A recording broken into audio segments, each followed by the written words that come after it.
नमस्कार, मैं आरबी सिंह यादव और आप देख रहे हैं मेरा YouTube channel RB Singh Yadav editor. Rahul Gandhi की बात को किस तरह से हवा में उड़ाते हुए प्रधानमंत्री नरेंद्र मोदी ने बात को कैसे बतंगड़ बनाया, ये इस वीडियो में हम आपके सामने पेश करेंगे और भाई रवीश कुमार के साथ इसका पूरा एनालिसिस देखेंगे और दोनों की बातें दिखाएंगे। पहले हम नरेंद्र मोदी को दिखाएंगे और उसके बाद राहुल गांधी ने क्या कहा था, तब आप फिर खुद ही समझ जाएंगे कि आखिर होना क्या है। आप मेरे चैनल को सब्सक्राइब करें पहले और भाई रवीश कुमार के चैनल को भी सब्सक्राइब करना बिल्कुल ना भूलें। अब आप देखें इस चैनल पर मेरे साथ रवीश कुमार को और देखें शक्ति के अंदाज को, किसने क्या कहा और किसने उसका क्या गलत अर्थ निकाला।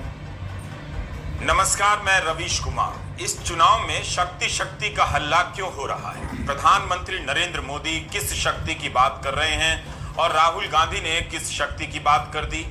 कांग्रेस की प्रवक्ता सुप्रिया श्रीनेत को इस तरह के पोस्टर क्यों जारी करने पड़े हैं कि यह राहुल गांधी की शक्ति है और यह मोदी की शक्ति? राहुल की शक्ति में महिलाओं के साथ तस्वीरें हैं और मोदी की शक्ति में न्यूज चैनल है, फेसबुक, व्हाट्सएप, यूट्यूब का लोगो है। उनके पीछे अदानी, मोहन भागवत, बृजभूषण सिंह हैं और आईटी, सीबीआई, ईडी जो छाया में खड़ी है। सुप्रिया लिखती हैं कि ये शक्ति के दो स्वरूप हैं। आखिर राहुल गांधी के बयान में प्रधानमंत्री मोदी को ऐसा क्या दिख गया कि वे शक्ति की रक्षा में अपनी जान की बाजी लगा देना चाहते हैं? जान की बाजी की बात सुनकर आम आदमी बिस्तर से ही उतर भागेगा।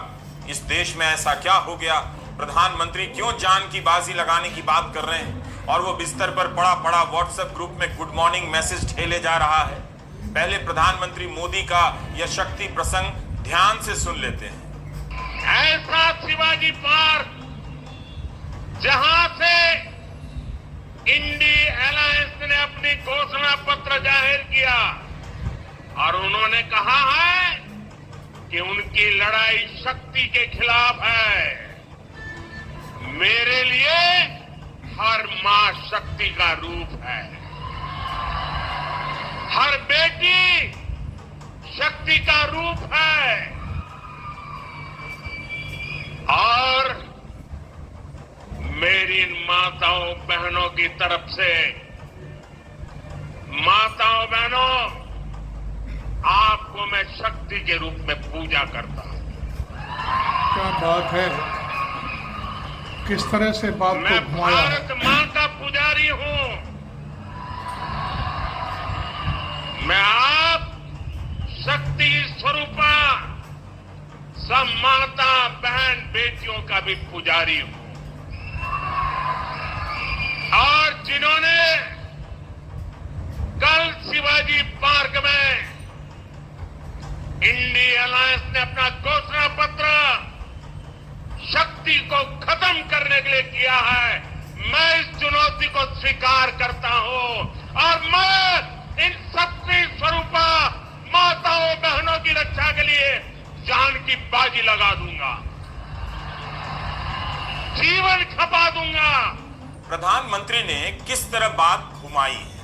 जो नहीं कहा गया है उसे लेकर उन्होंने किस तरह की कहानी गढ़ी है, यह समझना बहुत जरूरी है। सवाल है कि क्या राहुल गांधी ने उस शक्ति को मिटाने की बात की है जिसका जिक्र प्रधानमंत्री मोदी कर रहे हैं? क्या राहुल गांधी ने यह कहा है कि वे देश से माताओं बहनों की शक्ति मिटा देंगे, जिसके जवाब में प्रधानमंत्री भावुक हो गए और माताओं बहनों की रक्षा की बात करने लगे? क्या राहुल गांधी दैविक शक्तियों को मिटाने की बात कर रहे हैं? आप खुद भी उनका भाषण सुनिए। क्या आपको लगता है कि विपक्ष का एक नेता ऐसी बात कहकर अपने पांव में कुल्हाड़ी मारेगा? कोई भी नेता क्यों कहेगा कि वह माताओं बहनों की शक्ति मिटा देगा? अब आप राहुल गांधी के भाषण का वह हिस्सा सुनिए जो उन्होंने रविवार को मुंबई के शिवाजी मैदान की रैली में कहा था। हम राजनीतिक पार्टी से नहीं लड़ रहे और यह समझने की जरूरत है, हिंदुस्तान के युवाओं को यह बात समझनी होगी। कोई और कहता है ये सब लोग एक व्यक्ति के खिलाफ लड़ रहे हैं, नरेंद्र मोदी के खिलाफ लड़ रहे हैं। नहीं, हम एक व्यक्ति के खिलाफ भी नहीं लड़ रहे हैं, ना हम बीजेपी के खिलाफ लड़ रहे हैं, ना हम एक व्यक्ति के खिलाफ लड़ रहे हैं। एक व्यक्ति को चेहरा बनाकर ऊपर डाल रखा है।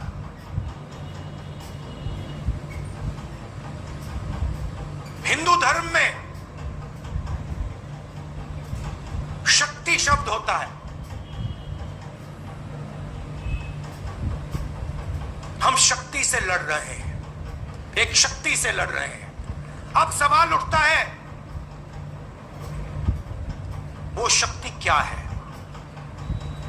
जैसे किसी ने यहां कहा,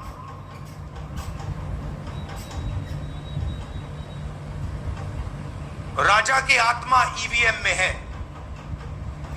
सही है, सही है। राजा की आत्मा ईवीएम में है।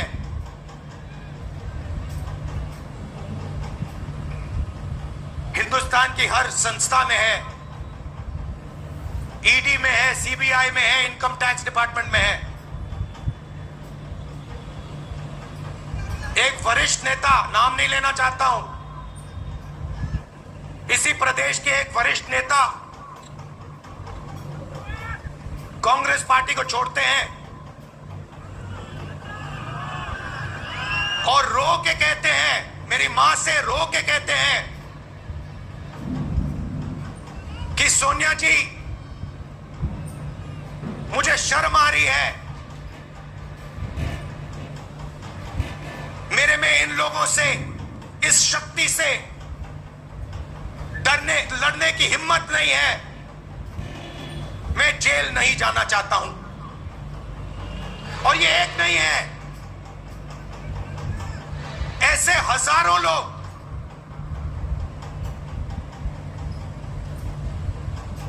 डराए गए हैं।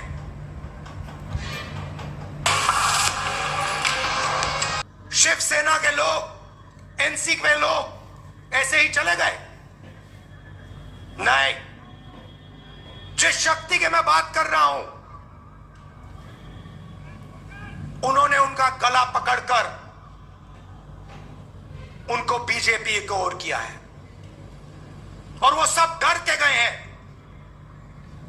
आप इस वीडियो को दोबारा सुन लीजिएगा और देखिए कि राहुल गांधी क्या कह रहे हैं और प्रधानमंत्री क्या कह रहे हैं। महिला पहलवान विनेश फोगाट और साक्षी मलिक ने ट्वीट किया है कि प्रधानमंत्री जी स्पिन मास्टर हैं, अपने प्रतिद्वंदियों के भाषणों का जवाब देने के लिए महिला शक्ति का नाम लेकर बात को घुमाना जानते हैं। नरेंद्र मोदी जी, हम महिला शक्ति की असल सच्चाई भी जान लीजिए। महिला पहलवानों का शोषण करने वाला बृजभूषण फिर से कुश्ती पर काबिज हो गया है। उम्मीद है कि आप महिलाओं को बस ढाल बनाकर इस्तेमाल नहीं करेंगे, बल्कि देश की खेल संस्थाओं से ऐसे अत्याचारियों को बाहर करने के लिए भी कुछ करेंगे। साक्षी मलिक ने ट्वीट किया है कि इतिहास गवाह है कि इस देश की धरती पर सदियों से ताकतवर लोगों ने महिलाओं के सम्मान के साथ खिलवाड़ किया है। वाराणसी तो प्रधानमंत्री का ही इलाका है। बतौर सांसद वे सुनिश्चित कर सकते थे कि बीएचयू की छात्रा के साथ कैंपस में हुए बलात्कार के मामले में समय पर गिरफ्तारी होती और बीजेपी से जुड़े तीनों आरोपियों के खिलाफ सख्त कार्रवाई होती।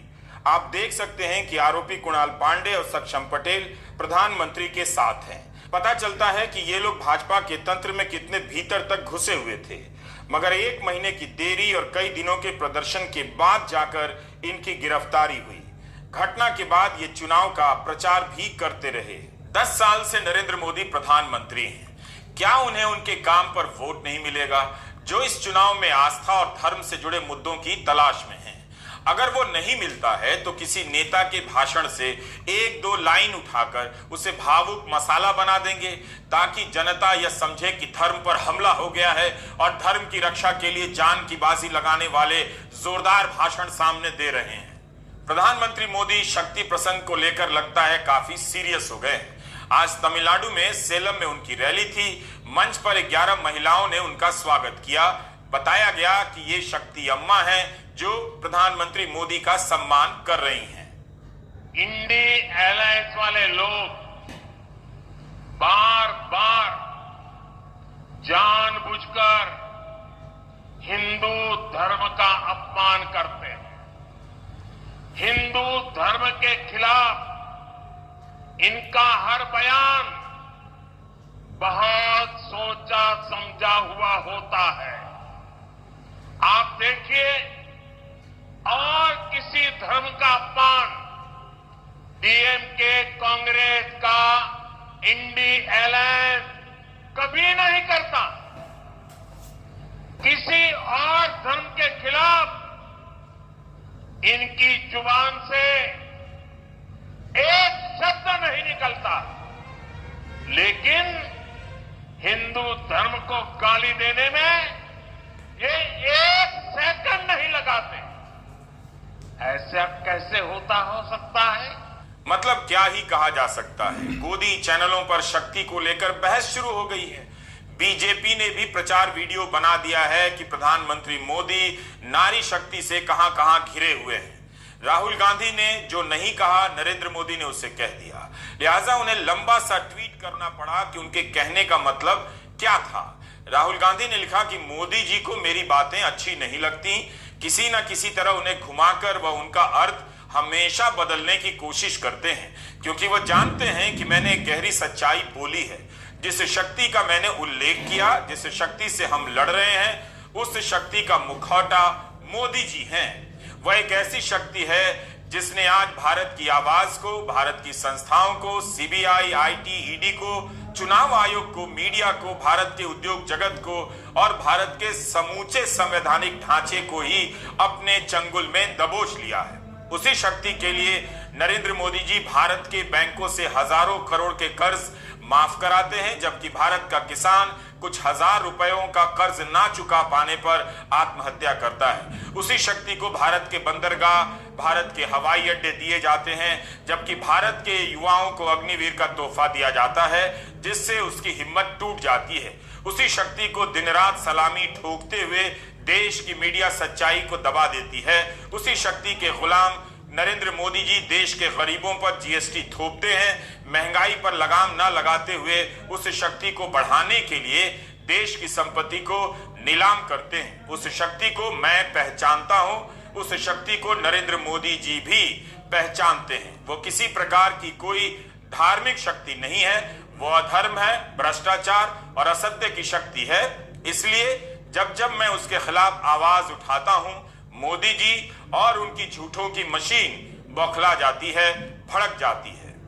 तो राहुल गांधी ने विस्तार से बता दिया कि वे शक्ति किसे मानते हैं। प्रधानमंत्री मोदी को भी मुखौटा मानते हैं। उनके पीछे जो उद्योगपति खड़े हैं उसे शक्ति मानते हैं, और राहुल गांधी उस शक्ति के नियंत्रण को खत्म करने की बात कर रहे हैं। लेकिन प्रधानमंत्री किस शक्ति की बात कर रहे हैं? अगर वह बुरी शक्ति है तो क्यों नहीं खत्म होनी चाहिए? यह भी तो शास्त्रों में ही लिखा है। सत्ता में कितनी ही बुरी शक्तियां होती हैं, आखिर प्रधानमंत्री उन बुरी शक्तियों को क्यों बचाना चाहेंगे?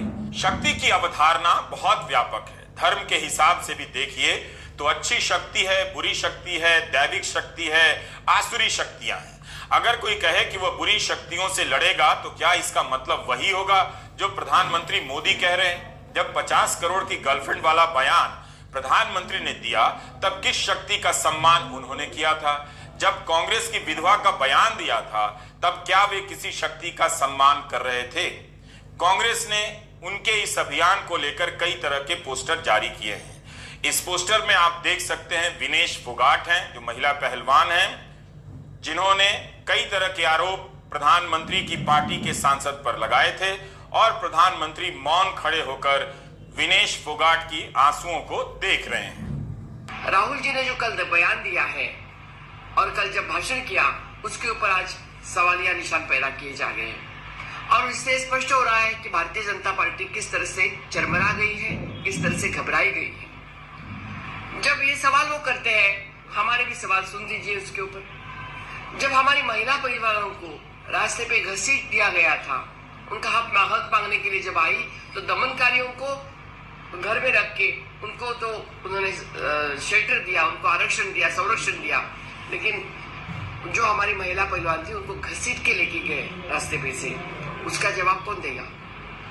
जब हमारी उन्नाव, हाथरस हो, उन्नाव हो या कानपुर हो, वो जो घटनाएं घटी, हमने आवाज उठाना चाहा, लेकिन हमारा आवाज दबाने की कोशिश इन लोगों ने की और आवाज दबाने की कोशिश करके उन्होंने वो घटना को ही दबा देने की कोशिश की। भैया किधर बात कर रहे हैं भाजपा आज के दिन? किस बात पे धज्जे उड़ाए जा रहे हैं? महिला शक्ति, क्या किया आपने महिला शक्ति के लिए? किसने दिया अधिकार महिलाओं को? 33%। हर गांव में एमपीपी सरपंच बन के आए, किसने दिया? कांग्रेस पार्टी ने दिया। हेलो, याद दिला दूं, पार्लियामेंट में आपने क्या कहा था? एक मर्यादा पुरुषोत्तम राम की जो पूजा करती थी, जिसको चाहती थी शूर्पणखा, उसको आप किस ढंग से बात किए थे? मेरे नाम किससे जोड़े थे आप? ये मर्यादा है। एक देश के प्रधानमंत्री पार्लियामेंट में आके इनसे सीनियरिटी की औरत को एक महिला का मर्यादा नहीं दे सके। एक ही नहीं, कईयों का। मणिपुर में जब मानभंग हो रहे हैं, क्या देश के प्रधानमंत्री ने बात किया? क्या भाजपा पार्लियामेंट में बहस की? क्या वहां कुछ कमेटी बना के आपने जाके देखा? कितने हल्के विषय को राजनीतिक मुद्दा बनाया जा रहा है। इलेक्टोरल बॉन्ड का मामला आया, प्रधानमंत्री ने यह तो नहीं कहा कि जितने भी सवाल उठ रहे हैं उसकी जांच कराने के लिए मैं जान की बाजी लगा दूंगा। चुनावी चंदे में धांधली की इतनी खबरें आ चुकी हैं, क्या प्रधानमंत्री को इन मुद्दों पर बोलने की शक्ति नहीं है? वे अपनी शक्ति का इस्तेमाल कर प्रेस कॉन्फ्रेंस क्यों नहीं करते हैं, जो 10 साल से उन्होंने नहीं की है? क्या यह मान लिया गया है कि जनता धर्म का नाम सुनते ही दिमागी शक्तियों का इस्तेमाल बंद कर देती है? ऐसा लगता है कि प्रधानमंत्री को इस चुनाव में भावुक मुद्दों की तलाश है। उन्हें कोई शक्ति चाहिए जिससे वे ललकारने लग जाएं और जनता ताली बजाने लग जाए। स्विट्जरलैंड की एक संस्था है IQAIR, दुनिया के सबसे प्रदूषित शहरों को लेकर इसकी रिपोर्ट आई है।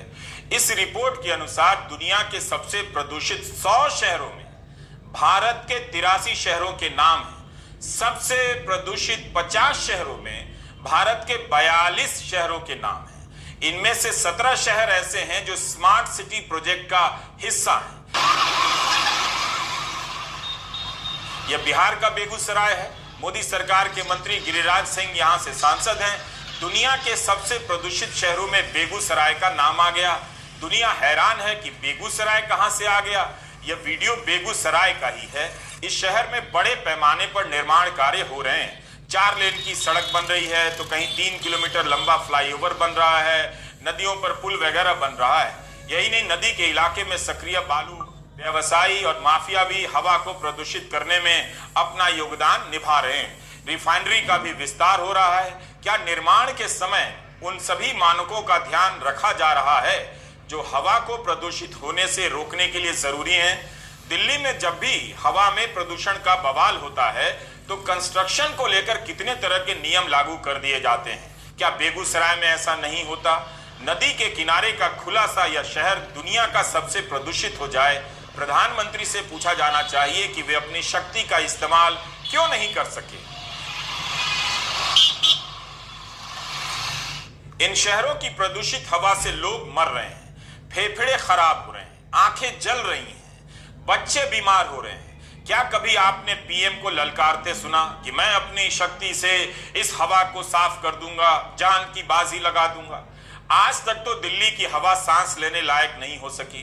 ज्यादातर समय PM 2.5 की मात्रा ज्यादा ही रहती है, लेकिन भावुकता पैदा की जा रही है, जैसे कि इन सब की चिंता नहीं। कोई धर्म को लेकर बयान दे दे तो उस पर जवाब देने के लिए भारत को अलग से प्रधानमंत्री चाहिए। प्रधानमंत्री माताओं और बहनों की रक्षा में जान की बाजी लगा देना चाहते हैं। महिला आरक्षण का ऐसा कानून पास कर दिया जो 2029 के बाद लागू होगा। कोई कानून 5 साल बाद लागू होगा और आज पास हो रहा है, ऐसा आपने कभी सुना है? इस चुनाव में धार्मिक मुद्दों की तलाश हो रही है, इसलिए जरूरी है कि धार्मिक मुद्दों से बचिए, इसे तूल मत दीजिए। अपनी सोचने और समझने की शक्ति का इस्तेमाल कीजिए और गोदी मीडिया नहीं देखने की शक्ति प्राप्त कीजिए। नमस्कार। थैंक यू मैं रवीश रवीश भाई। कुमार।